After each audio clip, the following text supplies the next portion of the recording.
battle is now joined on many fronts. We will not waver. We will not tire. We will not falter. And we will not fail.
Bir zamanlar Horasan diye bir yer vardı. Adını Türk sultanlarından almıştı. 1001 çeşit madene ve yeraltı zenginliklerine sahipti. Toprakları bol ve bereketliydi. Bugün ise savaşların, iç çatışmaların, terör gruplarının, bombaların adresi. Atatürk döneminde birçok yardım gönderilmiş, sadakat paktı imzalanmış, halkın sevgisi kazanılmıştı. Ve uzak dağ köylerinde bile Türklere olan sevgisini göstermek için duvarlara bayraklar çizilmişti. Türkiye onlar için örnek bir ülkeydi. Afganistan'dan bahsediyorum. Yeni dünyada küreselleşen ve hegemoni kurmak isteyen büyük ekonomilerin bir sonraki hedefi haline gelmişti. Afganistan 8 Ağustos 1919'da Rawalpindi Anlaşması'yla bağımsızlığını kazanmış ve 20. yüzyılın ilk bağımsız Müslüman ülkesi olmuştu. Afganistan'ın bağımsızlığını kazanması ile birlikte ülkeyi hızla modernleşmeye çalışan Emanullah Han, Sovyetlerle 12 Eylül 1919'da işbirliği ve dostluk anlaşmasını imzaladıktan sonra batılılaşma ve modernleşme çabalarında örnek aldığı Türkiye'ye ve Atatürk'e yönelir. 1928 yılı Nisan ayı sonlarında Türkiye'yi ziyarete gelen Emanullah Han, Atatürk'ten çok yakın ilgi görmüş ve 2. Türk-Afgan İttifakı'nı imzalayarak tam bir işbirliğiyle Türkiye'den ayrılmıştır. Afgan ordusunu Türk ordusu tarzında yapılandıran Türk askeri teknisyenleri, Afgan devletinde ve halkında var olan sevgiyi günümüze kadar adeta kurumsallaştırmışlardır. ABD askerlerinin Afganistan'a girdikten sonra yerel halktan korktukları için üniformalarına Türk bayrakları takmaları, halkın Türklere olan güvenlerinin en net göstergesidir. Bölge ülkeleri arasında imzalanan Sadakat Paktı ile ilişkiler uluslararası boyuta taşınmıştır. Türkiye'nin 1952 yılında NATO'ya üye olması nedeniyle askeri teknisyenlerini geri çekmesi ve bunun üzerine Afganistan'ın askeri öğrencilerine Sovyet harp okullarına göndermesi, Afganistan'ın bundan sonraki tarihi için bir dönüm noktası olmuştur. Sovyetler, Afganistan'ın kendisine yakın durmasını fırsat bilmiş ve bu durumu genişlemeci politikaları çerçevesinde ABD'ye karşı koz olarak kullanmıştı. Ayrıca Sovyetler, Afganistan'ı komşu ülkelerden ayırmak için İran ve Pakistan'ın birleşerek Afganistan'ı işgal etmek istedikleri propagandasını yapmaya başlamıştı. Yapılan propaganda sadece bununla sınırlı kalmamış, olaya Peştu dili profesörü Dovryakanyov'u da katıp Peştunistan sorunu gündeme getirilerek hem içeride hem de dışarıda Afganistan'ı tam bir kaosa sürüklemek istemişlerdir. Afganistan ile Pakistan arasında ihtilaf konusu olan Peştunistan konusunda Amerika'nın da Pakistan'ı desteklemesi üzerine Afganlar Sovyetlere daha da yakın durmak zorunda kaldılar. Afganistan bu yıllarda Sovyetlerin etkisi altındaki siyasetçiler tarafından yönetilir olmuştur. Fakat Davutoğlu'nun 1973 yılında solcu subaylar ile birlikte darbe yaparak ikinci kez iktidara gelişi Afganistan'da tüm felaketlerin başlangıcı olarak görülmektedir. Sovyetler Davutoğlu'nun Afganistan devlet başkanı olmasını ilk başta sevinmişlerdi. Ancak tarihten ders alan Davutoğlu hem Rusya'ya hem de içerideki yandaşlarına karşı mesafeli durmayı seçti. Davutoğlu, ABD ve Pakistan ile de ilişkilerini düzelterek dengeli ve pragmatist bir dış politika takip etmeye başlamıştı. Davutoğlu'nun Rusya'dan uzaklaşarak ülkedeki Rus yandaşlarını idama götürmeye çalışması, Rusların tamamen hakim oldukları ordudaki adamlarına düğmeye basma emrini vermelerine neden olmuştu. 27 Nisan 1978 yılında sol görüşlü Demokratik Halk Partisi subayları ve KGB ajanlarını kullanarak başta Muhammed Davutoğlu olmak üzere 30 kişilik tüm ailesini öldürerek Afganistan'da darbe yaptılar.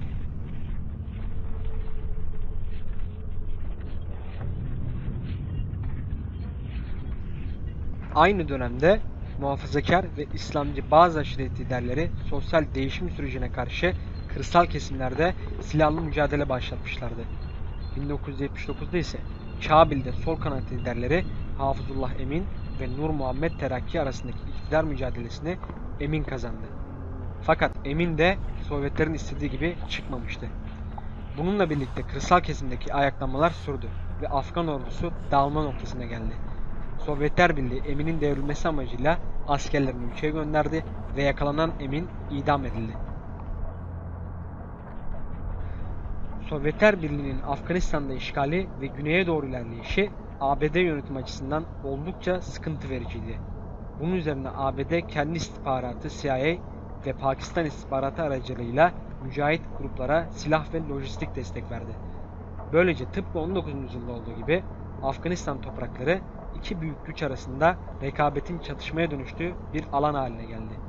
Afgan halkı için ise durum yıllarca sürecek savaş felaketlerinin başlangıcı olacaktı. ABD, Afganistan'da Sovyetler ve komünizmin ilerlemesini durdurmak için mücahitlere, yani yerini daha sonra Taliban'ın alacağı örgüte finansal ve mühimmat desteği yapıyordu.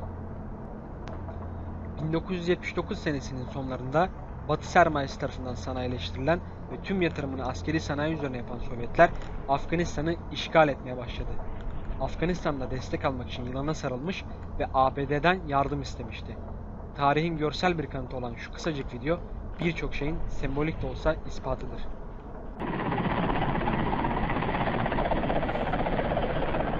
U.S. National Security Advisor Brzezinski flew to Pakistan to set about rallying resistance. He wanted to arm the Mujahideen without revealing America's role. On the Afghan border near the Khyber Pass, he urged the soldiers of God to redouble their efforts. We know of their deep belief in God, and we are confident that their struggle will succeed. That land over there is yours. You'll go back to it one day, because your fight will prevail, and you'll have your homes, your mosques back again, because your cause is right, and God is on your side. Bu videoda 1979 yılında Brzezinski, Afganistan'da Afgan mücahitlere nutuk atar. Brzezinski, o dönemde ABD'de siyasetçi bir adamdır. ABD'nin politikalarına yön veren stratejistlerden biridir. Amerika Birleşik Devletleri'nde şirketlerin, bankaların, para sahiplerinin oluşturduğu ve devletleri yöneten topluluktan bir insandır. Bu videoda Brzezinski, Batı tarafından silahlandırılan ve eğitilen Afgan mücahitlere şöyle der: "Oradaki topraklar sizin. Bir gün oradaki evlerinizi ve camilerinizi geri alacaksınız. Çünkü Tanrı sizin yanınızda. Sizin davanız hakkı davadır. He has proven to be an outstanding friend and somebody who I've learned an immense amount from. And for him to support me in this campaign and then be willing to come out here to Iowa is a testimony to his generosity. So if everybody could please give Dr. Brzezinski another round of applause. Sovyetlere karşı çevre ülkelerden toplanan mücahitler, başta Özbek ve Türkmen olmak üzere Tacik ve Peştunların da bulunduğu gruplardan oluşuyorlardı. Ve Kabil'e, dolayısıyla Afganistan'ın kalbine egemen olmak amacıyla kendi aralarında savaşa giriştiler. İç savaş bütünüyle Kabil'le geçti. Kente egemen tepelerden birbirlerine füzeyle saldıran mücahitlerden kazanan olmadı. Ama Kabil kavraması güç ölçülerde tahrip edildi. Birbirine düşen mücahitlerin yarattığı iktidar boşluğunda Pakistan'da yetişmiş radikal İslamcı Taliban güçleri güneyden çabucak ve kolayca tırmanışa geçtiler ve kısa sürede Afganistan'ın hakimi oldular. Bu iç savaşın sonu ama Afgan halkının, özellikle kadınların günlük yaşamlarına dahi etki edecek değişikliklere sebep oldu. Arapça talip, öğrenci kelimesinin çoğulu olan Taliban yani öğrenciler adını benimseyen örgüt, ülkenin güneyinde Molla Ömer Ahund liderliğinde yaklaşık 50 medrese öğrencisiyle birlikte 1994'te kuruldu. Taliban, Afganistan'ın iç karışıklıklarla boğuştuğu sıralarda ortaya çıkan bir gruptur. Ve üyelerinin çoğu Afganistan'daki işgalde yetim ve öksüz kalmış, Pakistan'daki medreselerde büyüyen çocuklardan oluşmaktadır. Gelenekçi bir yapıya sahip Afgan toplumu içerisinde hızla taraftar toplayan ve yükselen grup, amacını Sovyet Savaşı ve akabinde patlak veren iç savaşlar sırasında ortaya çıkan savaş ağlarından kurtulmak olarak anlattı. Kendilerini Sünni, aşırı İslamcı, Vahabi geleneğini devam ettirmek isteyen ve Şiilere karşı Sünnileri savunan bir örgüt olarak tanımladı. Taliban, Afganistan'da faaliyetlerine başlamadan önce Afganistan'da mücahitler Sovyetlere karşı güçlü birlik oluşturmuşlardı. Mücahitlerin direnişi ABD'den gelen askeri eğitmen ve silah desteği, özellikle omuzdan fırlatılabilen Stinger füzeleri sayesinde daha da sertleşti. Kentlerde, özellikle başkent Kabil'de düzeni ve güvenliği sağlayan Sovyet destekli hükümet kırlarda gitgide geriledi. Mücahitler, Sovyetlerin Afganistan'daki amaçlarına ulaşmasını engellemişlerdi. Sovyetler 8 yıla yakın bir süre sonra ülkeden askerlerini çekeceğini duyurdu ve ABD ile her iki tarafa da yardım etmemek üzerine anlaşarak ülkeden çıktı. Rusların Afganistan işgaline karşı en büyük direniş Şah Mesut ve mücahitlerden gelmişti. Hindikuş'un Napolyon'u, Penşir Aslanı olarak anılan Afgan komutan önce Ruslara sonra Taliban'a kök söktürmüştü. Tacik şapkası, zeka ve kurnazlık dolu savaş taktikleriyle meşhurdur. Eğer önlem alınmazsa Batı'nın Taliban ve El-Kaide gibi örgütlerin çekeceğini defalarca dile getirmiştir. Afganistan'a daha iyi koşullar getirmek için uğraşan ve bunu yapabilecek kapasitede olan etnik yapılarının yerine Afgan kimliğinde birleştirilmesini isteyen bir liderdi. Bir röportajında benim için Kuzeyli, Güneyli, Tacik, Peştun, Arap olmak önemli değildir. Çünkü ben bu dilleri konuşabiliyorum. Ben Müslüman bir toplumun ferdiyim der. KGB-3, Afgan yönetimi 2 kez Şah Mesut'u öldürme teşebbüsünde bulunurlar. Fakat başarılı olamazlar. Rus özel kuvvetlerin yenilgiye uğratır, Rusların Pençir Vadisi'ni ele geçirmelerine izin vermez. Cihat yıllarında hakim olduğu bölgelerde İslami bir idari tarzı kurar. Afyon, esrar gibi uyuşturucu üretimini ve satışını yasaklar. İlerleyen dönemlerde ise ne yazık ki Afganistan için böylesine önemli bir lider Taliban tarafından gönderilen suikastçilerle öldürülmüştür. Belçika pasaportlu, aslen fazla 2 Taliban üyesi gazeteci kılığına girmiş, kamera veya kayıt makinesine kodu kırı bombayla Mesut'u ağır yaralamış ve şehit etmiştir. Bu suikast gerçekleştikten 2 gün sonra İkizkule saldırısı olmuştu. Ülkeye getirmeye çalıştığı birlik olma bilinci Afganistan'da onun ölümünden sonra unutulmuş ve kardeş kan akmaya devam etmişti. Türkiye ise Şah Mesut'un öldürülmesinin ardından yaptığı basın açıklamasında ülkesinin birliği ve bağımsızlığı yolunda mücadele veren özgürlük savaşçısı Ahmet Şah Mesut'un vefatını Afganistan için önemli bir kayıp olarak değerlendiriyoruz demişti. Ondan geriye kitapları ve 1998 yılında Amerika halkına yazmış olduğu ülkesinde sadece barış ve demokrasi için savaştıklarını anlatan mektubu kalmıştı. Sovyetlerin çekilmesiyle mücahitlerin aralarındaki savaş ülkede bir yıkıma yol açtı. Taliban ise iktidardaki güçleri tehdit etmeye başladı. Bunun üzerine iç savaş şiddetlendi. 1994 yılında Kabil'e kadar ilerleyen ve ülkenin genelinde hakimiyet kuran Taliban, 1996'da Kabil'i alarak ülkenin yönetimine geçti. Ülkede İslami radikalliğe yönelik politikalar uygulamaya başlayan Taliban yönetimi şeriatı getirdi. Kadınları çalışma hayatından men etti. Burka giyme zorunlu getirdi. Taliban'ın başa geçmesiyle ülkede geçmişteki durumuna göre tam anlamıyla bir dönüşüm yaşanıyordu. Bununla birlikte ülkede savaş döneminde ekilen ve giderek artış gösteren afyon üretimi Taliban yönetiminin dikkatini çekti. Taliban ülkedeki bütün afyon ekili alanları yaktırmış ve yerine tarım ürünleri ektirmişti. Fakat tam da o dönemde 11 Eylül 2001 saldırıları gerçekleştirilmişti. ABD, Sovyetler ile yapmış olduğu anlaşmaya rağmen bu saldırıdan aldığı güçle Afganistan'a demokrasi, refah ve barış götürme vaadiyle girme kararı aldı. İronik olarak Sovyetlerin komünizmi yaymasına karşı destek verdiği mücahitler şu anda ABD'nin karşısında bir tehdit oluşturuyordu. ABD sözde Afganistan'a terör örgütünün başı olan Üsame Bin Laden'i almak için giriyordu. Gerçekte ise Afganistan üzerinden Pakistan'a doğalgaz taşıyacak ve Amerikan petrol devi Unocal tarafından inşa edilecek doğalgaz boru hattının projeleri vardı. Afganistan'da iç savaş dağlarda ve cephelerde sürerken başka bir savaşta Arjantin petrol şirketi Bridas ile Amerikan petrol şirketi Unocal arasında geçiyordu. Orta Asya'dan başlayarak Afganistan'dan geçecek petrol ve doğalgaz boru hattının kontrolü için büyük kentlerin masa başlarında planlar yapılıyordu. Yani Taliban silahlandırılıp cepheye sürülürken Afganistan'ın jeostratejik konumunun kontrolü amaçlanıyordu. Böylece Afganistan'ın stratejik önemine petrol ve doğalgazla yeni bir sayfa daha eklenmişti. ABD Taliban'ı devirme gerekçesiyle girdiği Afganistan'dan sonra bölgede Özbekistan ve Kırgızistan gibi Orta Asya Türk Cumhuriyetlerinde de askeri üsler yerleşti. Bu dönemde Amerika Birleşik Devletleri Afganistan Savaşı için çok büyük harcamalar yapmıştı. Afganistan Savaşı'nın Vietnam Savaşı'ndan 738 milyon dolar daha fazla maliyeti olmuştu.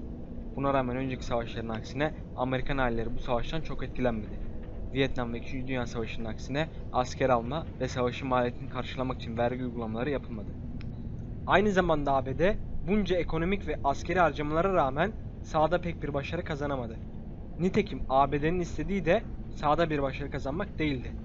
Ülkenin zengin olan petrol, doğalgaz ve kömür yataklarına ulaşma isteği vardı. Hatta en önemlisi Taliban'ın afyon alanlarını yakması, bu faaliyetin hemen sonra ABD'de 11 Eylül saldırıları olması bu saldırının bir tesadüf olmadığını gösterir ve ABD'nin Afganistan'ı işgal etmesi için bir diğer nedenin afyon olduğunu ortaya çıkarmaktadır. ABD Afganistan'a girdiği ilk günden sonra ülkede ilk olarak afyon üretiminde tekrar bir zirve yaşanmıştı. Afyon üretiminden elde edilen para ise Avrupa'da çeşitli bankalarda saklanmaktaydı. AB zirvelerinde görüşülmesi gereken yüklü miktardaki banka hesaplarının kaynağı hep görmezden gelindi. Bu dönemde Afganistan, dünyanın en büyük yasa dışı afyon üreticisi olmaya başladı ve Avrupa'da bulunan çoğu eroin burada üretilmektedir. ABD'de de Afganistan işgali sonrası afyonun kullanıldığı uyuşturucu çeşitlerinin tüketiminde bir artış gözlendi. Ülkede uyuşturucu tüketimi hiç olmadığı kadar artmıştı ve uyuşturucu fiyatları son dönemlerin zirvesindeydi. ABD demokrasi getireceğini söylemesine rağmen ülkede işgal sonrası halkın kendi liderini seçmesi sağlanamamıştır. Taliban'ın ülkeyi ve halkı tehdit eden açıklamaları seçimlerin güvenliği açısından hep sıkıntı yaratmış ve seçimler sadece Kabil'de yapılabilir hale gelmişti. Demokrasi, kadın hakları ve seçimlerin yapılamaması durumları şu an bile Afganistan için güncel bir sıkıntı halindedir. 11 Eylül 2001 saldırısı sonrası ABD'nin Afganistan'a barış getirme vaadiyle işgal etmesi, ülkedeki doğal kaynakları sömürmesi, insan haklarını görmezden gelmesi ve uyuşturucu ticaretini bu ülke üzerinden yapması Afgan ekonomisini derin bir çukura gömmüştür. Şu anda Afganistan ekonomik durum olarak dış ülkelerin yardımıyla ayakta duruyor ve ekonomik durumun %80'ini dış ülkelerin yardımıyla sağlıyor. Ticaret alanında 7 milyon ihracat var ancak buna karşılık 700 milyon da ithalat var. Bu da Afganistan'ın ticari alanda bir gerilemenin, bir kırılmanın net bir göstergesi. Afgan halkının çalıştığı alanlar genellikle sanayi alanları değil. Ziraat alanı %30'u oluştururken fabrika %11 oluşturuyor. Bu durum Afgan halkının %70'inin fakirlikle ve sefaletle yaşamını sürdürmesine yol açıyor. Son zamanlarda Afganistan'da çevresindeki ülkelerde de olduğu gibi özel sektör alanında bayağı bir yatırım yapıldı. Özel sektörün yatırımlarının artması insanların yaşam şartlarında önemli ölçüde bir rahatlama yol açmış durumda. Ancak bu durum Afganistan'da gerçek anlamda bir ekonominin oluşturulduğunu ya da gelişme kaydedildiğini göstermiyor. Özel sektördeki gelişmeler ülkenin üretiminde bir artış sağlamasından ziyade sadece halkın günlük zaruri ihtiyaçlarını karşılamak üzere bir yapı oluşturdu. Bu şartlar altında halk ülkedeki yolsuzlukları, sefaleti ve yoksulluğu kabul etmek zorunda kalıyor. Afganistan'da milli bir ekonomiden bahsedilemiyor. Afganistan sürekli rantla elde edilen kâra dayalı bir ekonomiye sahip. Yani dış ülkelerin yardımıyla kendi ekonomisini bir nebze şekillendirebildi. Bu yardımlarla yapılan apartmanlar, hastaneler ve okullar ekonomi üzerinde olumlu bir etki yaratıyor. Ancak milli bir ekonominin oluşmasına engel oluyor. Önceki dönemlerinde fabrikalar varken, ayakkabı, ilaç ve benzeri şeyler üretebiliyorken şu anda Afganistan'da bu ürünler üretilemiyor. Afganistan'da şu anda yeraltı kaynaklarını çıkartıp işleyip satabilecek nitelikli insan gücü oluşturulamıyor. Afganistan şu anda Batı'ya sadık ve itaatkar isimler tarafından yönetiliyor. Devlet Başkanı Eşref Gani Ahmedzai, Amerikan üniversitelerinde eğitim almış bir kişi. Aynı zamanda kabinedeki diğer isimler arasında Dünya Bankası ralesinden geçmiş ve bir dönem IMF'de çalışmış olanlar var. Kabinenin internet sitesi Amerika'nın stratejik ortağı Afganistan ibaresiyle açılıyor. Amerika Afgan halkına demokrasi hediye etti, yaşamlarına umut, güven ve barış getirdi diyor. Peki o zaman şu an ABD niye Afganistan'da? Bu sorunun geleceğini tahmin ettiği için Obama şöyle diyor. İktidar mekanizması hantaldır, dümeni hemen kıramazsınız. 1839'da İngiliz askeri Hindistan'la yetinmeyip Afganistan'a da girmişti. Kabil İngilizler tarafından işgal edildi. Kukla bir emir başa geçirildi. Halk işgale karşı direndi ve 3 yıl süren savaş sonucunda 16.500 kişilik İngiliz ordusundan geriye kimse kalmamıştı. Aynı sahneler 180 yılda birkaç kez daha tekrar etti. 1989'da Sovyetler komünizmi yaymak için girdikleri Afganistan'dan çekiliyor ve dağılıyordu. Şimdi ise ABD Afganistan'a refah götürmek için girdi. Bakalım tarih bu kez işgalcilere ne kadar zaman biçecek? Atatürk'ün müttefiki Afganistan eriyip parçalara mı bölünecek, yoksa her şeye rağmen Batı'ya bir kez daha haddini mi bildirecek?